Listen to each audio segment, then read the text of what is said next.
সেই পুকুরে তারা বিভিন্ন ধরনের মাছ চাষ করে, ছাগল ও হাঁস মুরগি পালন করে। এই খাবারের স্বাদও আলাদা, কারণ এতে থাকে নিজের পরিশ্রমের ফল। গ্রাম মানেই প্রকৃতির কাছে থাকা, পরিশ্রমী মানুষ আর ভেজালমুক্ত খাবারের এক সুন্দর গল্প। শহরের মানুষ যেখানে বাজারের খাবারের উপর নির্ভরশীল, সেখানে গ্রামের মানুষ নিজেরাই উৎপাদন করে তাদের দৈনন্দিন খাবারের বেশিরভাগ অংশ।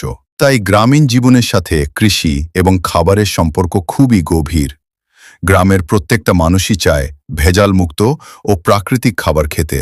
এজন্য তারা প্রতি মৌসুমে নিজেদের জমিতে বিভিন্ন ধরনের ফসল চাষ করে। কেউ ধান লাগায়, কেউ সরিষা, কেউ ডাল, আবার কেউ বিভিন্ন সবজি ও শাক চাষ করে। এই সব ফসল শুধু তাদের খাবারের জন্যই নয়, বরং অনেক সময় অতিরিক্ত উৎপাদন বাজারে বিক্রি করেও তারা সংসারের খরচ চালায়। গ্রামের জমিতে যখন সবজি গাছ বড় হতে থাকে, তখন পুরো মাঠ যেন সবুজে ভরে যায়। লাউ, কুমড়া, বেগুন, মরিচ, শাক এগুলো প্রায় প্রতিটি বাড়ির পাশেই দেখা যায়। অনেক পরিবার বাড়ির উঠানেই ছোট ছোট সবজি বাগান তৈরি করে। এতে করে প্রতিদিনের রান্নার জন্য বাজারে যাওয়ার প্রয়োজন খুব কম পড়ে। শুধু সবজি নয়, গ্রামের মানুষ মাছ চাষেও বেশ দক্ষ। অনেক বাড়ির পাশেই ছোট পুকুর থাকে। সেই পুকুরে তারা বিভিন্ন ধরনের মাছ চাষ করে, যেমন রুই, কাতলা, তেলাপিয়া ইত্যাদি। এতে করে পরিবারের জন্য সবসময় টাটকা মাছ পাওয়া যায়। অতিরিক্ত মাছ হলে সেগুলো বাজারে বিক্রি করে বাড়তি আয়ও করা যায়। গ্রামের জীবনে গবাদি পশু পালনও খুব গুরুত্বপূর্ণ। অনেক পরিবার গরু, ছাগল ও হাঁস মুরগি পালন করে। গরু থেকে পাওয়া দুধ দিয়ে তারা দই, ঘি কিংবা মাখন তৈরি করে। ছাগল ও হাঁস মুরগি পরিবারের পুষ্টির চাহিদা পূরণ করে।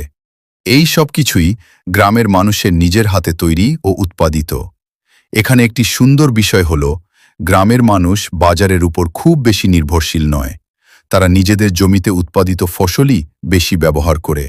ধান থেকে চাল তৈরি হয়, সেই চাল দিয়ে ভাত রান্না হয়। নিজেদের মাঠের সবজি রান্না হয় নিজের চুলায়, নিজের পাতিলে। এই খাবারের স্বাদও আলাদা, কারণ এতে থাকে নিজের পরিশ্রমের ফল। গ্রামের মানুষ সারাদিন মাঠে কাজ করে। সকালবেলা সূর্য ওঠার আগেই অনেক কৃষক মাঠের দিকে চলে যায়। কেউ জমিতে পানি দেয়, কেউ গাছের যত্ন নেয়, কেউ আবার নতুন ফসল লাগানোর প্রস্তুতি নেয়। এই কঠিন পরিশ্রমের মধ্যেই তাদের জীবনের আনন্দ লুকিয়ে থাকে। দিন শেষে যখন সূর্য ডুবে যায়, তখন গ্রামের মানুষ ঘরে ফিরে আসে। পরিবারের সবাই একসাথে বসে খাওয়া দাওয়া করে।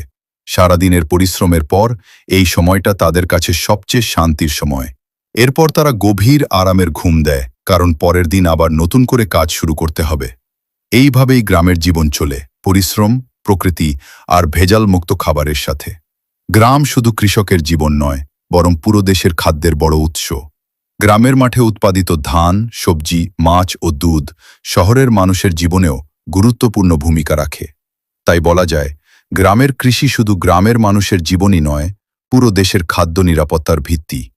গ্রামের মানুষ তাদের পরিশ্রম দিয়ে শুধু নিজের পরিবারই নয়, দেশের অসংখ্য মানুষের খাবারের যোগান দেয়।